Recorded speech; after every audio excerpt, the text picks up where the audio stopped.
Quin és el verí més mortal?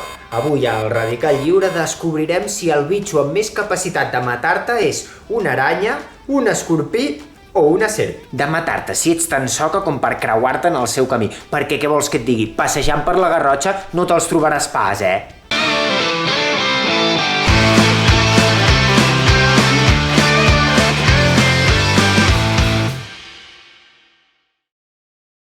Avui descobrirem 3 animals amb els verins més mortals per als éssers humans. El primer serà l'aranya Phoneutria fera, que viu principalment a les selves de Brasil i d'altres països de l'Amèrica Llatina.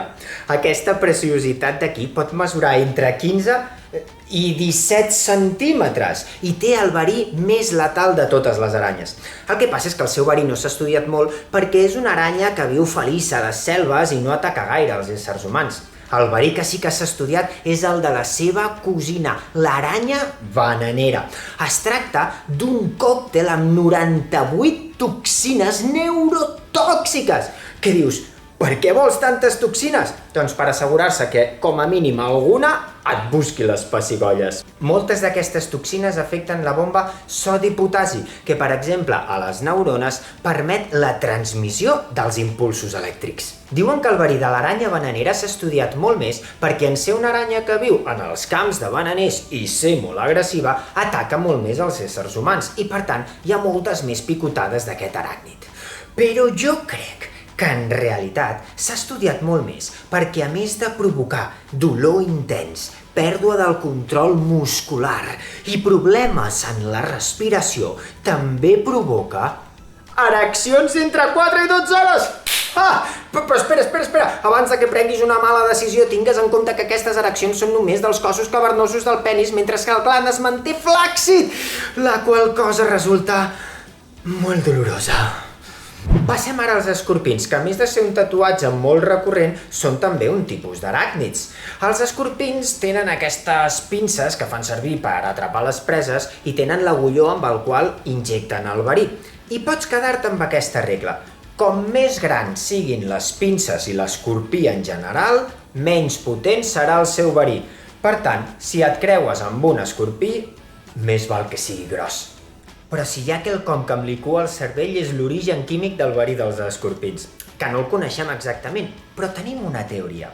Resulta que hi ha insectes, plantes i alguns animals que per defensar-se dels bacteris i dels fongs utilitzen unes proteïnes anomenades defensines i que tenen aquesta pinta d'aquí. Això és la representació gràfica d'una proteïna i les proteïnes són unes cadenes més o menys llargues formades per aminoàcids, unes peces més petites. D'aminoàcids hi ha de molts tipus i segons el tipus d'aminoàcid que anem col·locant a la cadena i la quantitat d'aminoàcids que posem, tindrem un tipus de proteïna o un altre, les quals tindran una funció o una altra. Doncs bé, amb una simple reacció química, amb un simple tall, uns investigadors xinesos i belgues, liderats pel científic Xiaochun,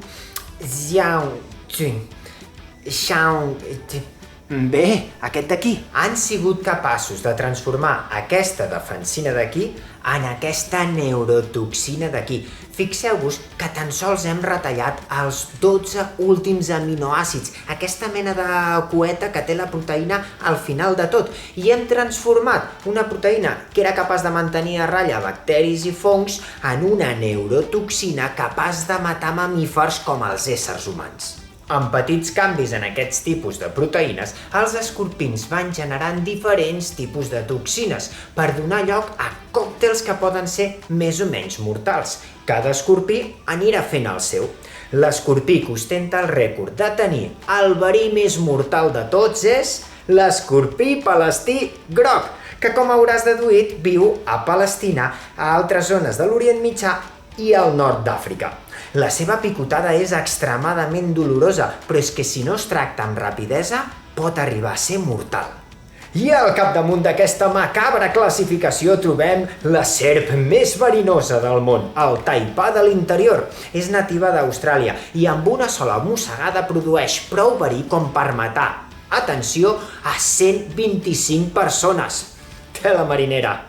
I segurament t'estaràs preguntant, amb molt bon criteri, com ho fem per comparar el verí d'una aranya, d'un escorpí i d'una serp. Doncs utilitzem la fórmula del LD50, que ens indica quina és la dosi d'aquest verí que necessitem perquè el 50% dels individus d'un grup morin degut a l'efecte letal d'aquest verí.